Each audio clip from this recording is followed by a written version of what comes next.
All right, hello everyone. My name is Alex, and I will be the room monitor for this presentation. If you could all please mute yourselves if you're still unmuted to ensure less static feedback during the presentation. If you have any questions, please put them in the chat box or save them into the Q&A portion of the presentation. If you can also make sure your full name is located at the top of the video, especially if you are a Chicago school program. I'll now pass it over to the presenter. Hello, everybody. How are you? So I am going to share my screen so that you can see the presentation. All right, so let me get started with this. So how is everybody doing? I decided to try to wear something bright today just to try to bring a little joy and happiness to myself and to you guys as well. I know that this has been a challenging time for all of us, and so I'm excited to be here, and I hope that this presentation can bring some helpful information. If you have any questions, please feel free to hold on to them, and at the end, I'd be happy to answer anything. If anything doesn't make sense, just let me know, okay? So, the name of this presentation is 3 Myths About Mental Health That Prevent People from Accessing Help. And my name is Dr. Brianna Gaynor, and I am a licensed clinical psychologist. So I figured I'd start a little bit to tell you a little bit about me before we get started. So as I just mentioned, I am a clinical psychologist, and I have been one for the past 9 years in Georgia. And I am the owner of Peace of Mind Psychological Services, which is a private practice in Johns Creek, Georgia. And we do a few different things. So we do psychological evaluations for children through teens. Usually with the psychs, they start at about age 4. And as you can imagine, we assess anything from ADHD to learning disabilities, behavioral concerns, bipolar disorder, just really trying to identify what's going on with someone and identifying the recommendations that can help.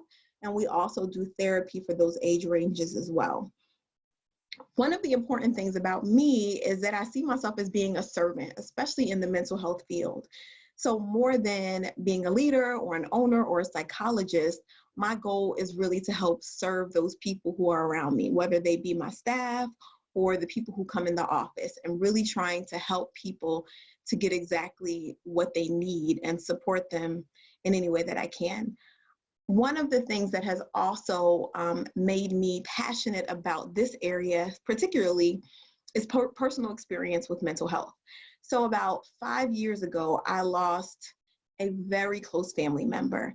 And it's interesting that when you are in this field and you work with people and you help them through difficult times, that doesn't necessarily mean that you're always going to be ready or know how to process that when you go through it yourself.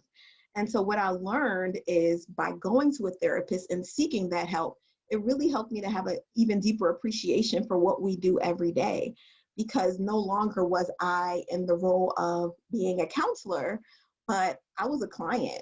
And so really the help that my therapist helped to guide me through really helped me to deal with an experience that I really had no basis of dealing with. And so that leads me to why mental health stigma is the topic I'm talking about today. Through my practice and through personal experience, I have come to hear a lot about people who are just very skeptical, I would say, about mental health services. So people who come in my office who have either been forced, a lot of times they've been forced. So teenagers, sometimes spouses, or they're not quite sure, but they're going to try it out. People, a lot of times the concern is feeling like there's something wrong with them or their child and not wanting to be labeled. So being able to have those conversations, hear their concerns, and also talk to them about how this can help, and about it not meaning there's something wrong, it's just about how to help with the differences or the difficulties we're having, has really been powerful. So that's led to a passion for this. And I've also had experiences, going back to the grief example, speaking to my grandmother later and her saying things like, well, we just get through it. We don't talk to people about it. And recognizing that it is such a deep-seated saying mental health stigma that I wanted to make it one of my life's goals to really talk and try to help people see this in a different light. And so the learning objectives for today and what I hope you get out of this webinar is, first of all, examining what is mental health. Before we can talk about mental health stigmas, we really need to identify a working diagnosis about what exactly the framework we're talking about is. The next thing is to identify the 3 myths that affect mental health utilization and all the aspects of one's life. So as you can imagine, it's physical, emotional, and spiritual, and we will touch on each of those areas. In every area, when I talk about a myth, I'm also going to provide a new interpretation of these myths and a new way to think about it. And I'm also going to introduce some tools to address each of these areas so that hopefully these can be things that you can utilize with anyone that can be helpful. And lastly, I want to provide some resources for mental health treatment and advocacy. And given everything that's going on, I also have provided some COVID resources, some things to talk to adults or to help adults and children and just how to cope during this time with being at home. So, starting with our first area, our description, our diagnosis, mental health versus mental illness. So as you can imagine, I know a lot of you are practitioners, there's a small difference between the two. And so mental health overall is about your emotional, your cognitive, behavioral, physiological, and social well-being. So how well you're able to interact with people, your level of emotional functioning, those physical reactions that tend to happen that can be associated with emotional functioning, the behaviors that are also related. And so a lot of what we know as practitioners is that there's always an interconnection a lot of times between thoughts, emotions, and behaviors that we teach a lot of our clients to really understand how to manage the struggles that they're having. But with mental health, this is something we all experience. The difference is that with mental health, it does not significantly affect your functioning. So all these things can be impacted, but it's not affecting your everyday life. Examples are grief. Everyone experiences grief. That in and of itself does not mean it's a mental health illness. Other examples are anxiety or anger. So one of the examples I give to a lot of my clients is that if we look at the DSM diagnoses, and a lot of those symptoms, inevitably, some of us have experienced those based on the day, based on the circumstances. But again, we're able to continue to function appropriately. Well, not necessarily appropriately, but able to do what we need to do on an everyday basis. And so mental illness are the same things that we just described, but it's when you're functioning in at least one setting is affected. So either it's socially in your relationships, either in your academic or occupational life, in your personal life. So there's an area or two, or all of them, where you are not able to do the things you normally would do because you're impacted by all of these symptoms.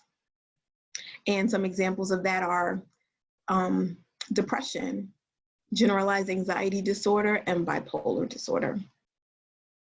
So, why does this matter? One of the things that's really important is destigmatization. So normalization of mental health illness. And the more that we can talk about it, the more people can understand that these are things that we all go through. While everyone may not have a mental illness, everyone has experienced some areas of mental health that have been challenging at times that may not affect their functioning overall, but that they have felt more significantly. And so in some area, even though there's a large range, we all can be affected by this. And it's also about education. So being able to explain what mental illness is, what mental health is, so hopefully to be able to prevent people from struggling more significantly, and also making people aware of when diagnosis may actually be necessary. And then access and utilization. So the more we know what mental illness is and what mental health is, and when it may be necessary to seek help, the more we can start to also talk about what help looks like, and also identifying that help looks different based on what people are struggling with. So without further ado, let's get to the first myth. So this is one I have heard a lot. Only crazy people need therapy.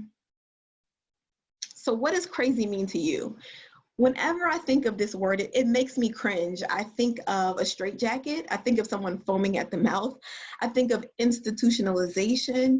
And I think of significant mental illnesses where someone is not based in reality. Someone is having hallucinations or delusions. They are not able to have a coherent conversation with you. Their emotions are so significantly extreme that they're not able to maybe hold a job or hold a significant relationship. They have a lot of conflict wherever they go. A lot of those severe mental illnesses, I think, is what comes to a lot of people's minds when they think of therapy, which kind of goes along with the myth that only crazy people need therapy, those people who are needing to be hospitalized.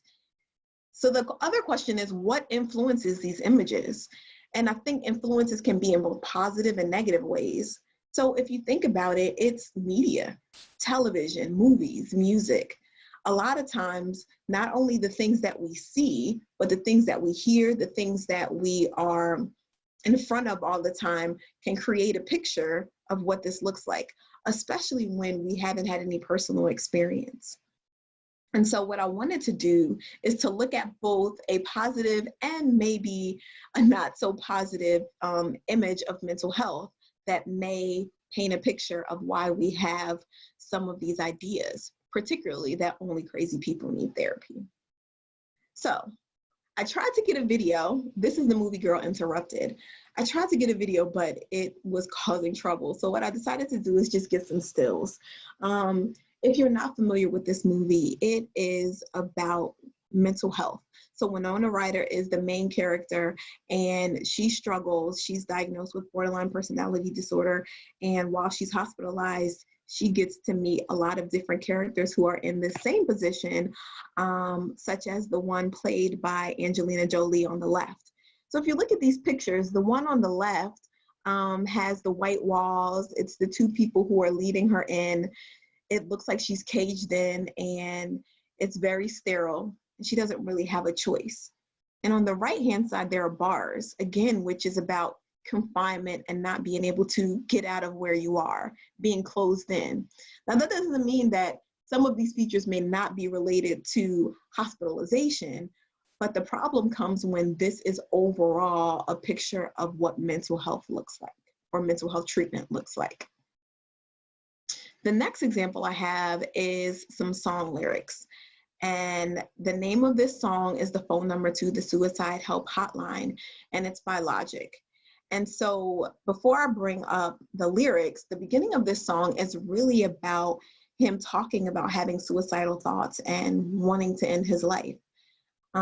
One of the things that I think has been pretty great in the past few years has been a lot of celebrities have really talked about the mental health struggles they've gone through.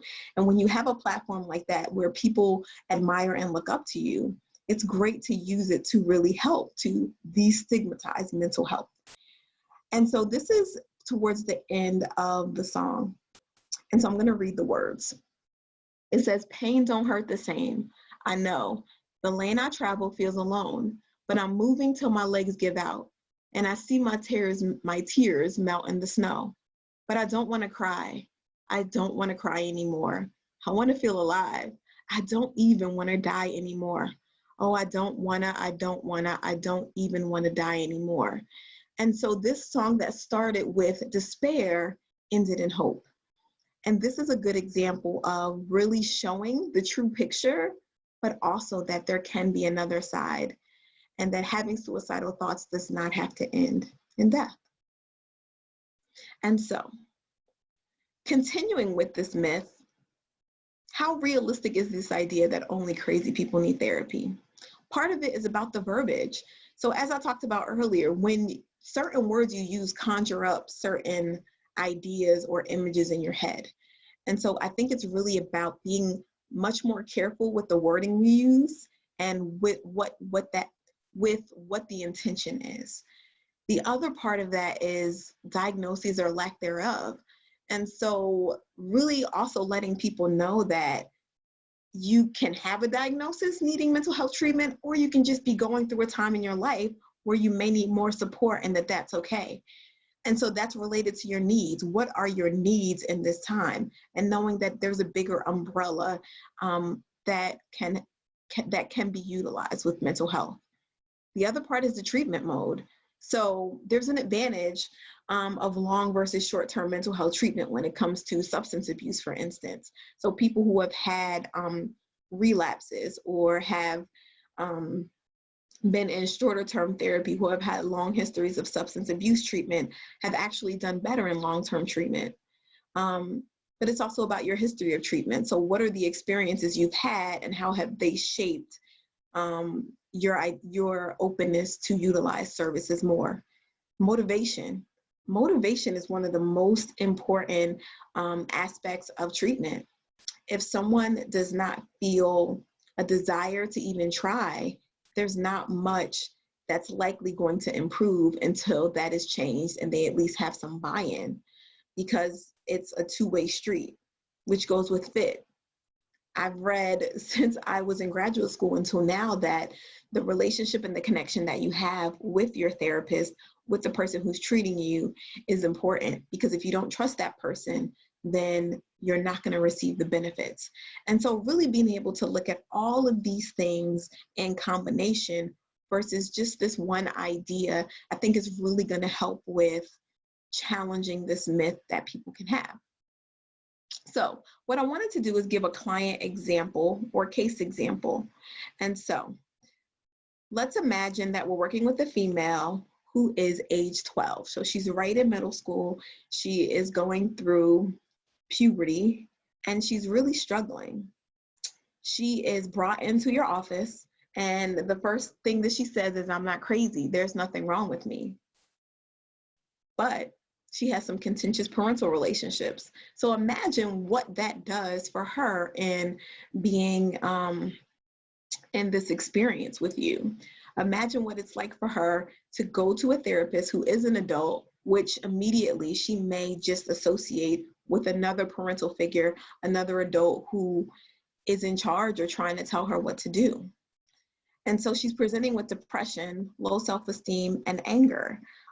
But her parents see a lot of anger, because children and teens, depression a lot of times looks a lot more like irritability, frustration. It can look like a behavioral disorder more than depression, and a lot of the things that we see on television. So for instance, there is this pharmaceutical commercial that talks about depression, and the woman is smiling, and there's this little picture that she has of a face where she's smiling, but underneath she doesn't feel that way. So a lot of the depiction is of either happiness or mopiness, moodiness, withdrawal, and that's not always necessarily what's going to present for a teenager. And so inevitably, when she's coming into therapy, she's going to avoid going deep. She's going to avoid talking about the struggles that she's having, because she's not crazy, because she has these contentious parental relationships, and because she doesn't trust the person in front of her. So what are some of the things that you can do to help challenge these difficulties that she's having and to help her? Active listening and rapport.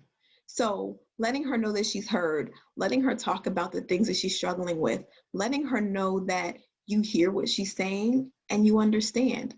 Also, a lot of times what I've noticed helps with teenagers is, in terms of rapport building, is really talking to them about your own experiences, particularly in adolescence. One of the things I like to do with my teenage clients, is to talk about coping and music. And so music is such a powerful aspect of our lives. It emotes a lot of emotions, and I like to talk to them about what is the music you listen to when you're feeling sad or you're feeling angry, and really helping them to listen and identify whether or not it's positive based on that mood. And a lot of times they're tending to listen to depressive music when they're depressed, and talking to them about that struggle, but also giving them an example of a specific song I remember listening to as a teenager and the effect it had on me. But first, just letting them identify how it makes them feel. But again, getting into their own world and helping them to really think through. the things that they're doing that may be helpful or not. And then for this child specifically, helping with assertiveness. So while she may be aggressive in the way she expresses herself, it's important for her to assert herself. One of the things that I would suggest would be important is helping her to learn how to do that in a productive way so that she's able to get out what she needs and express her feelings, and it's received well by her parents. And so this is my reframe. So if we are debunking this myth that only crazy people need therapy, then why not say that therapy is a way to help people who are struggling for a time feel and function better? I want to say that one more time. Instead of saying that therapy is only for crazy people, how about we say therapy is a way to help people who are struggling for a time feel and function better? So I'll also ask a question during each of these myths for you to ponder. So this is something that I ask clients, and I would suggest that maybe it could be helpful for you too. If your loved one was struggling emotionally and everything they did wasn't working, what advice would you give? Oftentimes we tend to give others the best advice. And so sometimes when we struggle, one of the questions I like to ask is this question: what would you say to someone? What advice would you give? And inevitably, you would try to help them find a way to get the resources they need. And so if we would say that for the people we love, why would we neglect that same advice for ourselves? And so the tool for this myth is this. It's a breathing exercise. Breathing exercises help slow down our physiological reactions.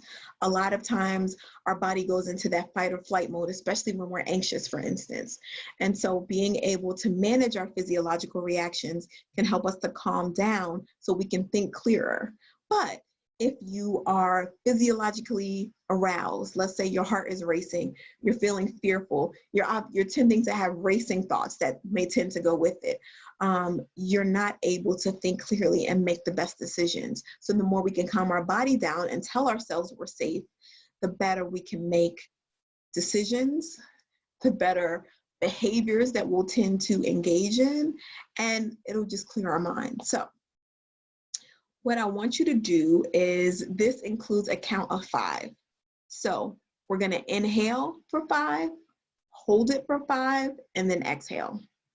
So I'd like you to practice with me if you can. And the first time we do it, I'm going to count, and then I'll do it again with you. Okay? All right. So remember, we're inhaling. 4, 1, 2, 3, 4, 5. Hold. 1, 2, 3, 4, 5, and out. 1, 2, 3, 4, 5. So I'm going to do that one more time, but because I'm going to be doing it with you, I'll count on my fingers, okay? So remember, we're inhaling, holding, and then exhaling. All right, let's do it one more time.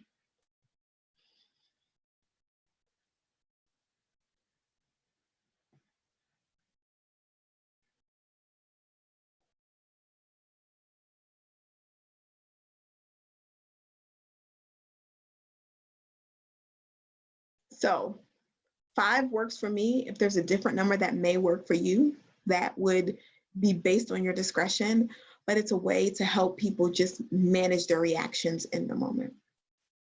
So on to myth 2, asking for help is a sign of weakness. So I wanted to look up what weakness means. Weakness is the state or being of lacking strength, and strength is defined by physical and mental fortitude. So a lot of times that idea is that we can push through and do a lot of physical activities and also push through a lot of mental difficulties. But the question is how we do that and at what expense, because sometimes that mental fortitude can look like not dealing or not being emotionally aroused by those difficulties and not addressing things. And as you know, your emotions demand to be dealt with. And if you don't deal with them, eventually they will deal with you. There's also an effect of success. So a lot of times the people who tend to be successful, who tend to be helpers, who tend to be leaders, even being in our profession, people tend to look at you as the person who has the answers, whether it be clients or I can attest to people in my life. And so when people look at you as someone who is successful, able to manage life, able to manage emotions, or you're the one they're always coming to for advice, the positive thing is they see you as strong and they see you as able and capable.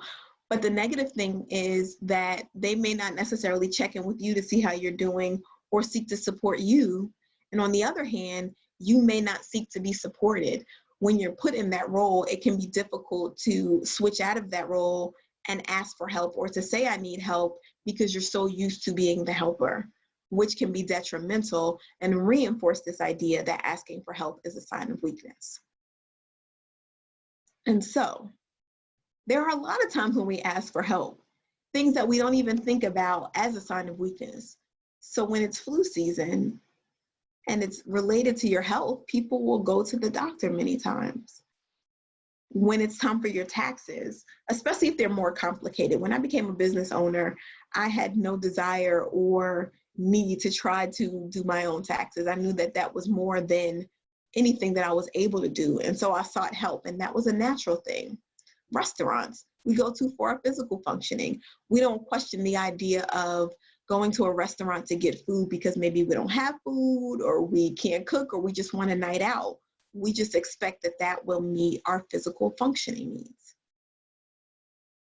And so there's other factors to consider when we're talking about asking for help as a sign of weakness.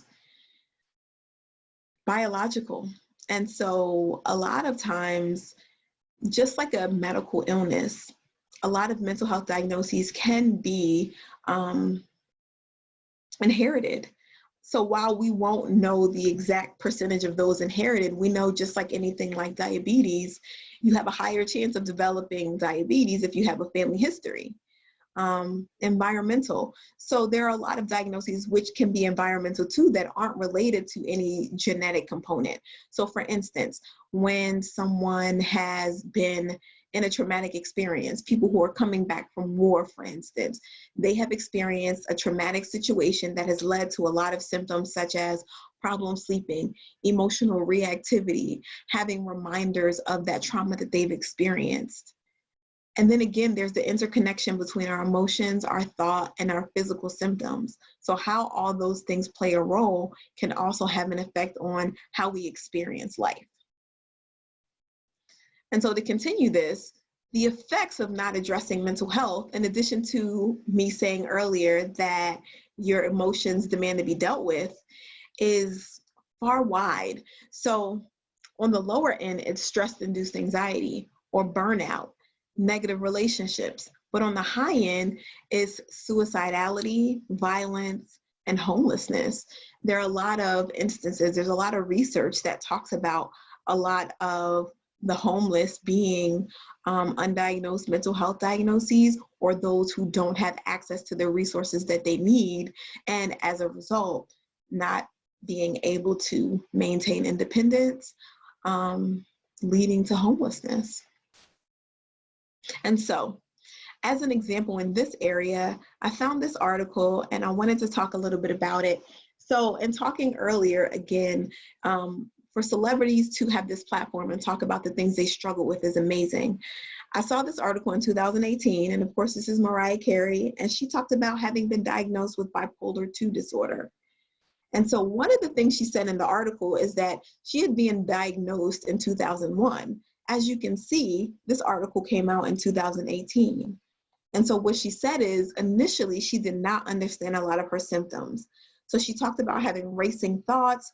She talked about having difficulty sleeping, having excitability, and not really understanding what that was, thinking that was adrenaline or part of being an artist. She also talked about, after being diagnosed, struggling in silence due to fear or stigma. So again, related to this idea that there's something wrong with you if you have a mental health illness, one of the things she talked about is how scary that was because of her position, because of her career, and not wanting to lose that. So that causing such a long time of her struggling and not talking about it. And as you can see on this cover, she talks about being in denial and isolation and not really having the support of other people because she was afraid to talk about it. And the other thing she talked about is how she's currently able to manage her symptoms.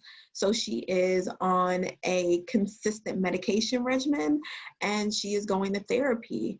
And so identifying that not only was there something going on, but there's a way that she can handle and manage the struggle she's having made a huge difference, which in turn led her to be open about this diagnosis to the public. And so the lessons learned were how important it was to get help, to seek support, to be consistent about her treatment. And a few other things are the lessons that she taught people who are watching her. Our kids, our fans, the people who look up to us, whoever we have in our sphere of influence, look a lot more at the things that we say. Well, I'm sorry, they look a lot more at the things that we do than the things that we say. So your behaviors, your actions, how you live your life is a lot more representative of who you are to others than the things that you say, especially when they don't match what you do. So this is a great example of the fact that you can struggle and still be successful. It doesn't have to be one or the other. It can be all inclusive if you do the things first to take care of yourself. Okay, and so let's debunk this myth that asking for help is a sign of weakness. Courage is not about not having fear, it's about pushing through the fear. A lot of times I think that we may believe that you have to not be fearful to be courageous, but fear is a natural and a normal feeling. It's a normal reaction. A lot of times it's our body's way of protecting us when it thinks that there is danger. That's hardwired in us. So that's not the problem. It's about being willing to continue to do that thing you need to do. And so the refrain for this would be that it takes more courage to ask for help and do something different you've never tried before than to continue to do the same thing with the same results. So you already know what that old thing is, that thing you keep trying that maybe you feel like you're bumping your head against the wall. But why not try a new thing? What do you have to lose?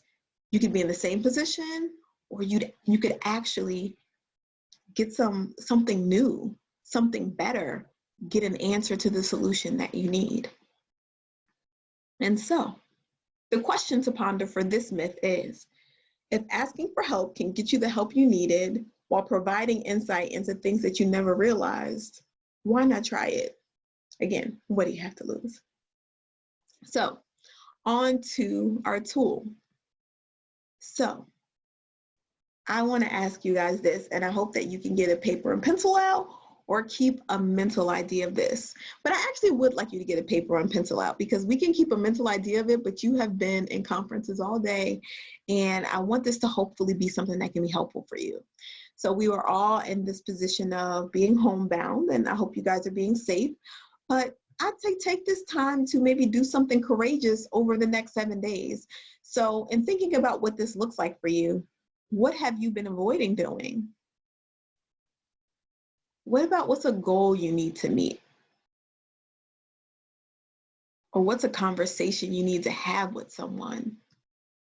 And in terms of courageous acts and things that we need to do, the other piece of that is, how do we make sure we do it? Because I don't know about you, but I've been to a lot of conferences and soaked up all the great information, and I'm going to do this and that, and then life happens. So I want to suggest that you do keep yourself accountable, either by making lists, creating a reminder in your phone, in your schedule, whatever makes sense for you, or having an accountability partner. Who's that person who's going to keep you accountable, who's going to remind you and push you to do that thing you've been putting off? There's no better time than now. All right, so on to our last myth, and I'm watching the time because I want to make sure that I leave enough time for questions. So this is our last myth: just pray it away. So this is my caveat. I believe that prayer is powerful and important, and I do it all the time. So in no means is this anything against the importance of prayer. But what I am saying is that there is an importance of prayer and action. So whatever your spiritual affiliation or what that looks like to you, it's important that you put together asking and doing your part. And so sometimes that means that the prayer, whatever you're asking for, is either instantaneous or it's delayed. But a lot of times, because instantaneous might not be the way it happens, it can lead to disappointment, frustration, anger. But what I would say is, if things don't happen in the way that you wish they would or the way that you imagined, maybe it's time to consider a different answer or a different way that that's supposed to come about. So I want to give some examples. So the first example, well, I'll just put them all up. The first example I have is about the origin of mental illness. So as we talked about earlier, there is some mental illness that is biological. It is based on your neurological makeup, how your brain functions. And so in those cases, there are some things that aren't quite working the way that they need to, which may mean that that requires a different level of intervention.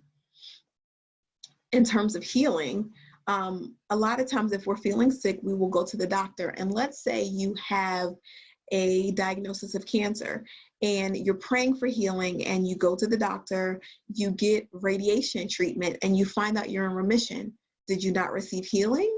You did.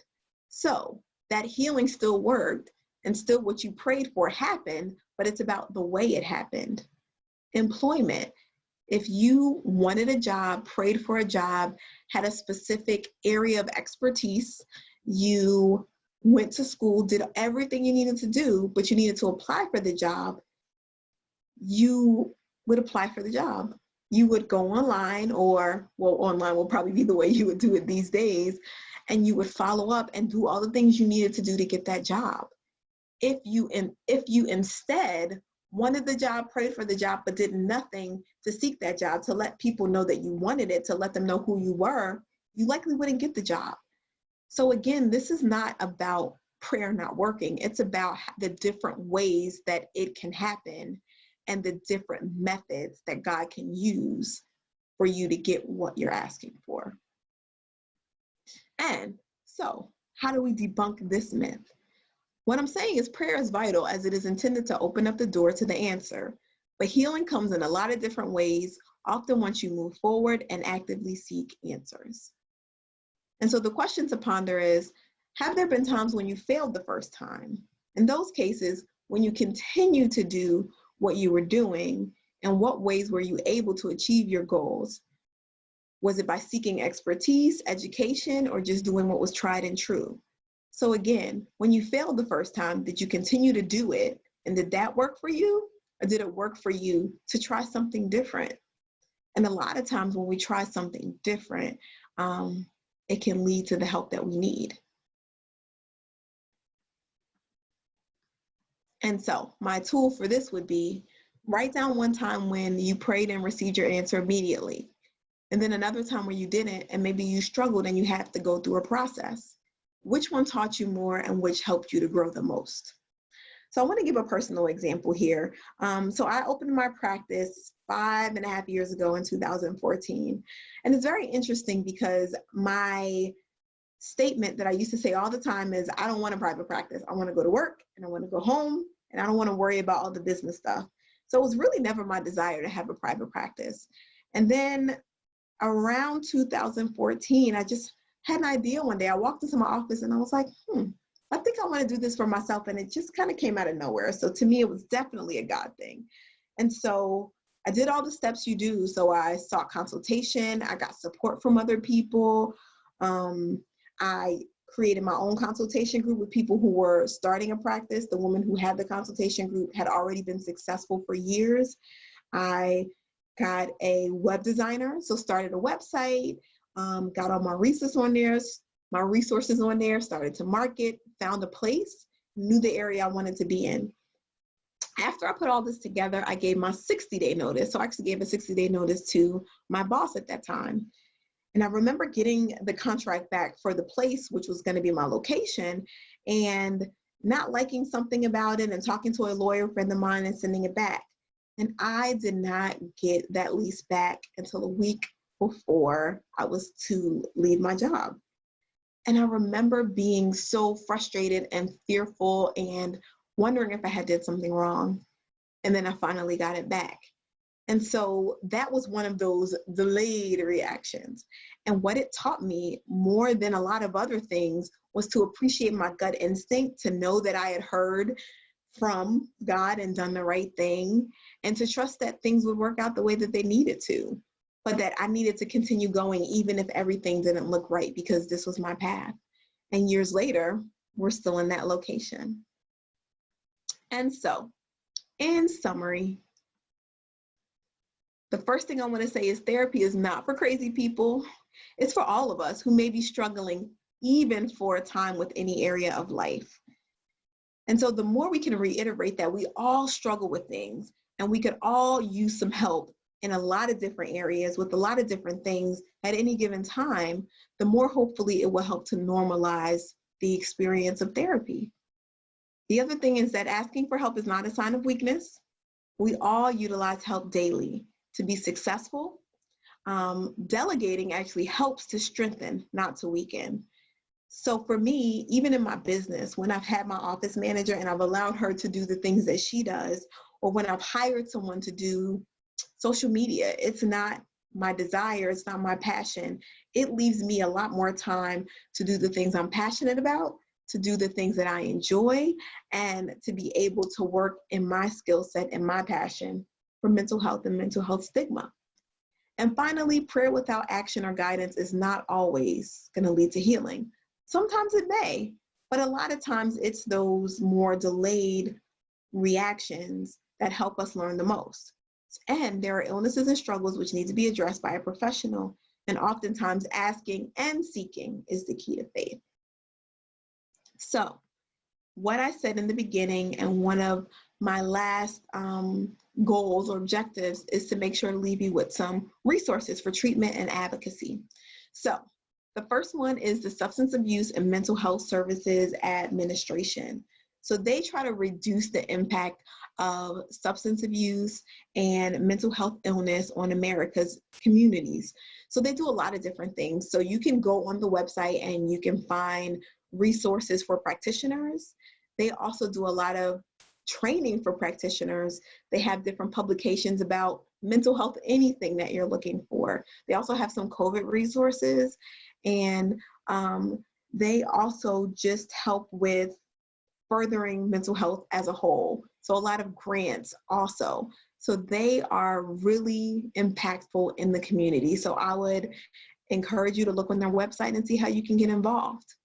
NAMI, the National Alliance on Mental Illness, they are one of my favorite organizations. The cool thing about them is they do provide a lot of mental health resources, but a lot of their volunteers go out to schools and to jobs to talk about mental health, to talk about anxiety and what that looks like. And they really help to normalize the experience in a lot of ways, just to help the community know as a whole that mental illness is not a scary thing. It's a useful and needed resource. Well, mental health treatment is a useful and needed resource. Active Mind. So, this is a really cool organization. It was actually created by an 11th grader, and after the suicide of her brother, she decided that there needed to be more resources about mental health. So what this organization does actually is they try to get volunteers to work with spreading the idea of mental health and putting it on college campuses. So this organization is really passionate about letting the youth know about mental illness, letting them know what it looks like, and letting them know about the resources that can help. And sites like Psychology Today are good therapy to find profiles of therapists in your area. When I don't have a personal therapist in my office that can work with a client who's coming into the office in therapy, Psychology Today especially is my go-to. The great thing is you can, of course, see the profiles, you know what someone is about. And so what I love about this is I'll also encourage parents to go with their teenagers onto this site to help them to work together to find a therapist, because oftentimes teenagers don't feel like they have a lot of power. And in this way, they can be a part of the process. So hopefully they can also be more open to it. Some other resources: these are some telehealth resources that I actually put before all of this started to happen with COVID-19. But these are some of the bigger telehealth resources that always have doctors on staff, mental health and medical, to really help to address any mental health needs for someone who either doesn't have access to an office or who would rather have telehealth services. And I would be remiss if I didn't add the National Suicide Prevention Lifeline. And this is the phone number, 800-273-8255. And so you call and there is a counselor who will give you support and help talk through difficulties and also identify if a higher level of help is needed. And then these are my resources for coping with COVID-19. Childmind.org. The CDC actually has a lot of good resources in talking about how to manage stress and anxiety. And then Action for Healthy Kids, which is helping with families, period, and working through. And in a lot of these experiences, parents being teachers now. So contact me. If you would like these slides or have any questions or anything, please feel free to contact me. This is my email, drgaynor@peaceofmindpsychology.com. This is our phone number, our website, and you can also please feel free to follow us at Instagram or Facebook at Peace of Mind Psychology. We try to put daily inspiration, support, how to get through these experiences. And one of the things I've started doing is a live, just answering questions about how to cope. And so hopefully any of those resources can be helpful to you, and please feel free to share it with anyone who you think may benefit. So again, Dr. Gaynor, it's a long one, at peaceofmindpsychology.com is my email. Please feel free to email me with any questions. And again, if you would like a copy of these slides, I would be more than happy to send that to you. And then questions. So I do have my references at the end, but I didn't know that you guys would be too interested in that. I just wanted to make sure we had time for questions. So does anyone have any questions or anything I could make clearer? Please feel free to let me know.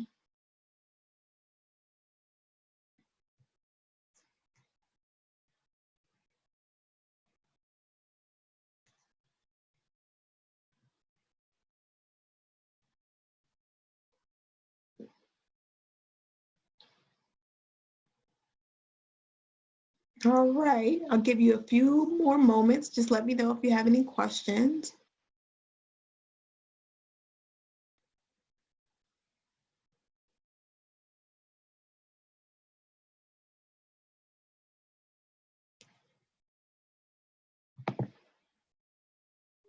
Okay, now I got them up. I found it. Sorry, guys.